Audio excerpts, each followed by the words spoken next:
Hello, everybody. Welcome back. I am Medium Kim.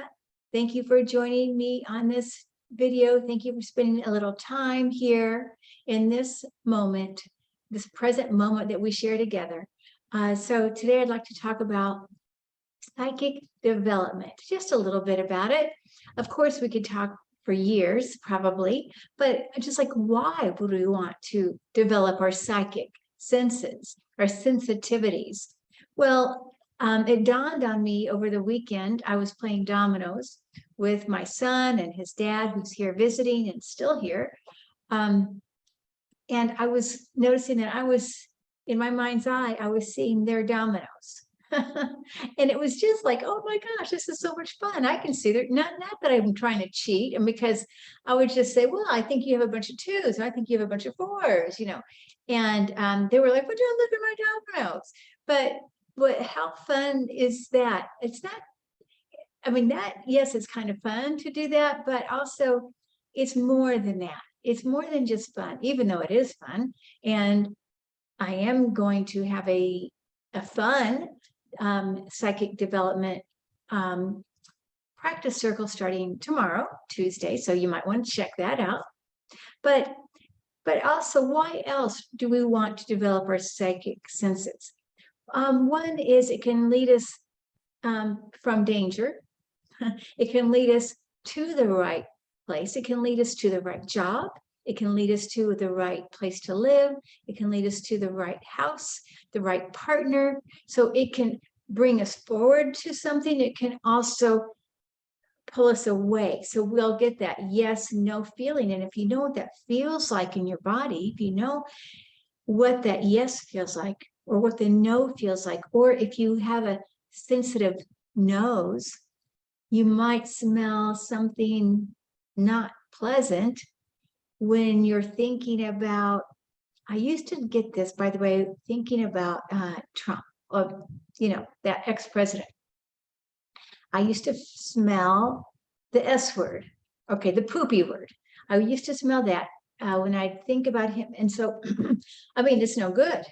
And so, I mean, if you can develop your nose, that clairalliance, or their clairgustance, if you can even taste what it tastes like, if you go that direction or that direction, or it's also helpful in making financial decisions. So there's many reasons. It's really about living a life to your highest good, really, and making less mistakes. Now, there's no way we will never make any mistakes. I remember times I was about to, I went to the hospital in an emergency.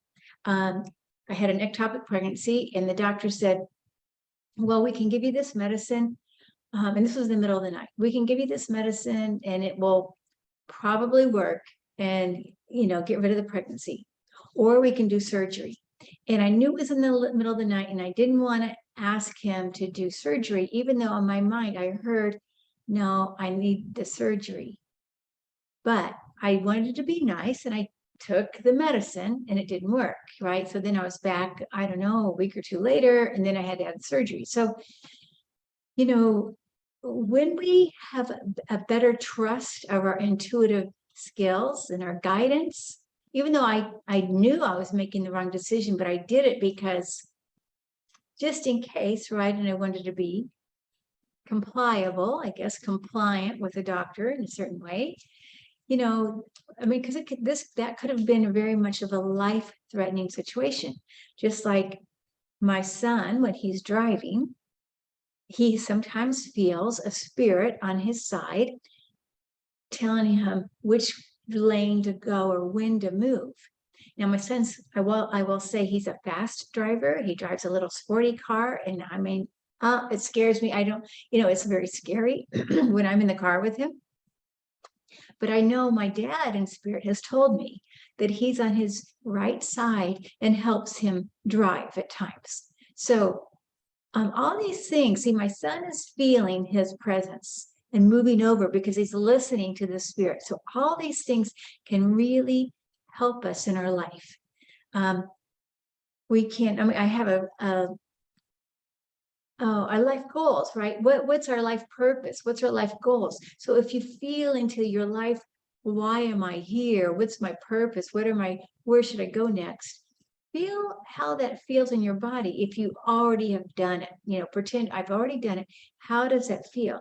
And you can get that, how does that feel stronger when you have a more developed psychic sense.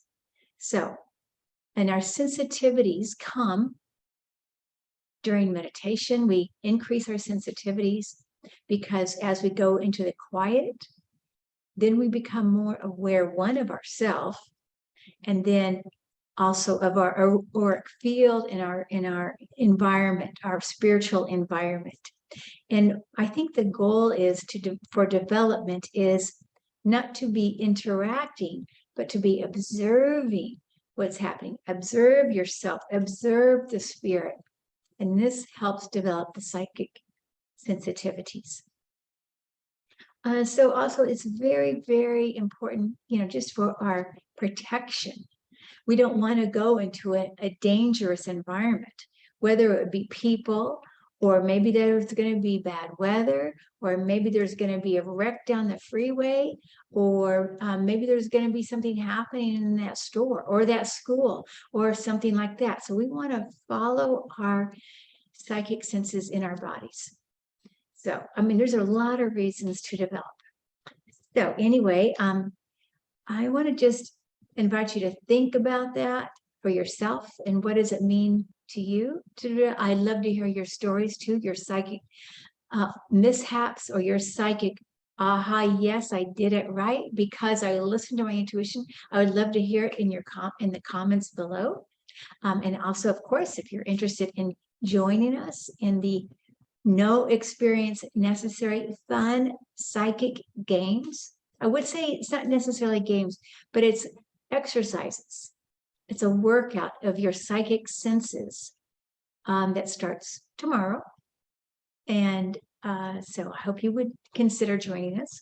Now, I've got 4 bags, and inside of each bag, there's something there. And I would like you to just take a moment, and we're going to take a moment to breathe and relax and just letting go of your day.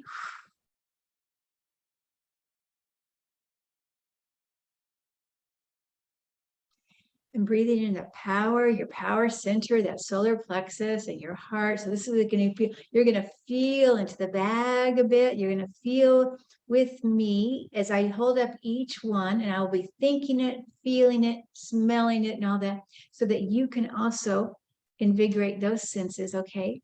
Now this is a little bit like traveling clairvoyance, but I want you, it's not just visual, because a lot of these things are going to be things you can feel or can smell or taste. So there's a variety of things in the bags. It's not just all visual. So I'll pick up the first bag. You ready? And okay. And do not be fooled by the shape or color of the bag. But inside this bag is an object. And I'm holding it, thinking about it. Now you might pick up a color. You might get a texture. Is there a wisdom about it or a spirit associated with it?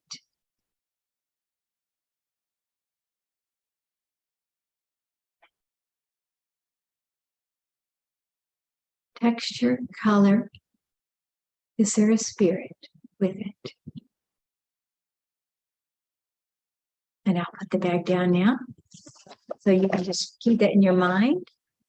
And I'm going to show you it all at the end. We're going to go to the next one. Okay, another bag. And I'm going to ask you to take a breath with me. Now, and I'm thinking about it. Is there a taste to this? Color. There is a color, but what is the color? Or colors? You could have an outside color, an inside color. And if you were to taste it, and you don't have to know what the object is, but does it taste sweet or bitter or sour?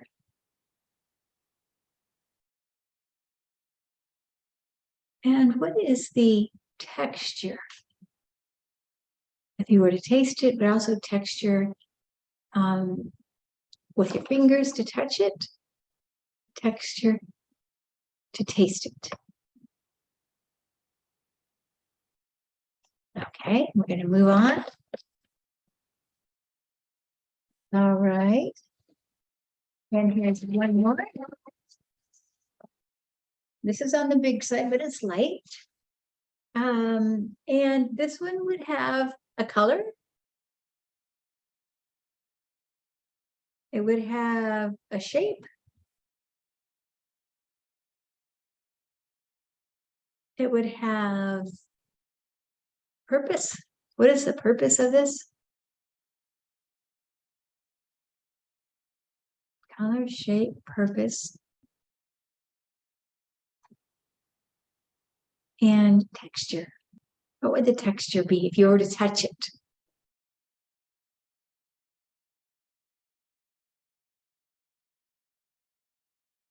So you might jot that down, and we're going to go to the next one. Okay, last one. Inside this bag, there is something. And I will tell you that this has a smell.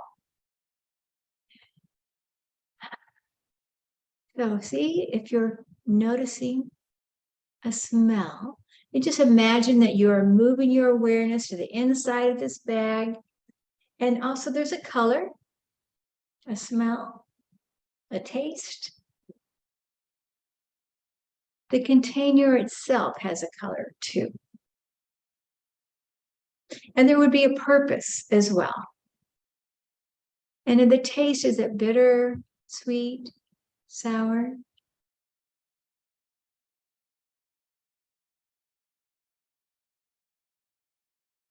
And there's even a tradition with it. I would say there's a tradition.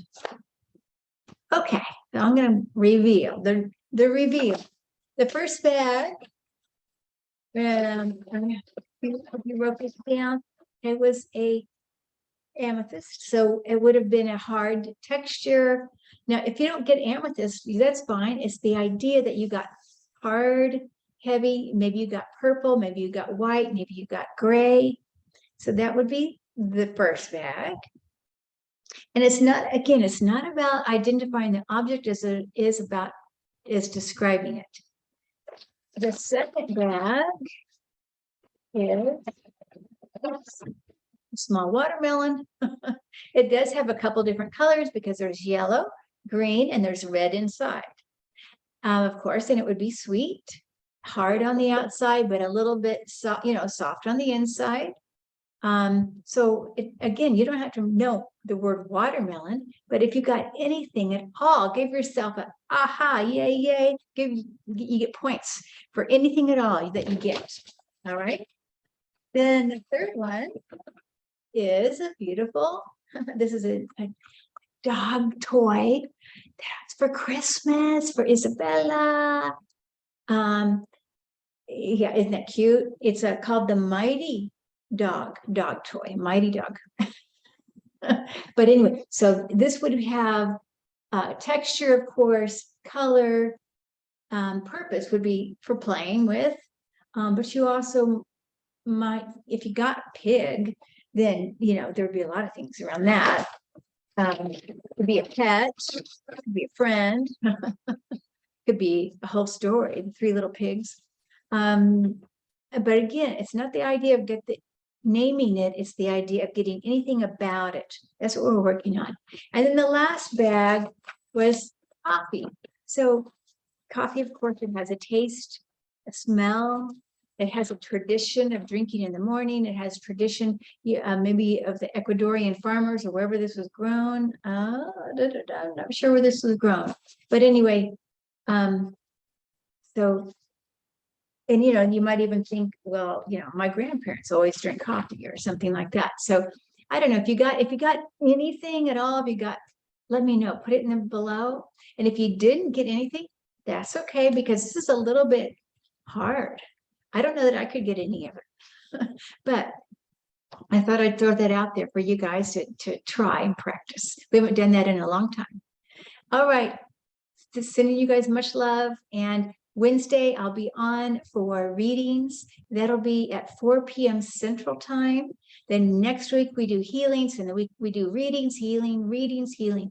Okay, alternating weeks every Wednesday at 4 p.m., at least to the end of the year. Okay. Okay. Much love and blessings, you guys. Bye-bye.